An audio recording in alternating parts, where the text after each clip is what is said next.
টানা 9 দিন আমরা রোজা রাখার চেষ্টা করি। তৃতীয় নাম্বার আমল হচ্ছে জিলহজের এই মোবারক সময়ে ফাকসিরু ফিহিন্না তাকবীর ওয়াত তাহলিল ওয়াত তাহমিদ, বেশি বেশি আল্লাহু আকবার, আলহামদুলিল্লাহ এবং লা ইলাহা ইল্লাল্লাহ বেশি বেশি পড়ার চেষ্টা করি। 4 নাম্বার, এই মোবারক জিলহজ মাসে আমার আপনার দায়িত্ব হচ্ছে, মোবারক জিলহজ মাসে আমার আপনার দায়িত্ব হচ্ছে জিলহজ মাসের 4 নাম্বার কাজ, যারা আমরা কোরবানি করার নিয়ত করে ফেলেছি, আমরা চুল কাটা বন্ধ করি। চুল কাটা, নখ কাটা, গোফ ছোটো করা, এগুলো বন্ধ করে দিই। জিলহজের এই 10 দিন আমরা এই কাজটা করব না, এই কাজটা আমরা বন্ধ রাখব।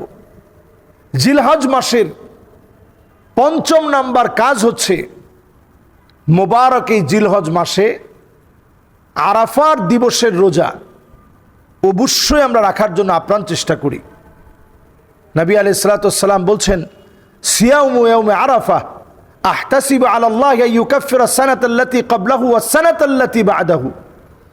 এই আরাফার দিবসের রোজাটা এমন, এই রোজাটা দিয়ে আমি আল্লাহর কাছে আশা করি আগের 1 বছর পরের 1 বছরের গুনাহ আল্লাহ রাব্বুল আলামিন মাফ করে দিবে। সুবহানাল্লাহ বিহামদি।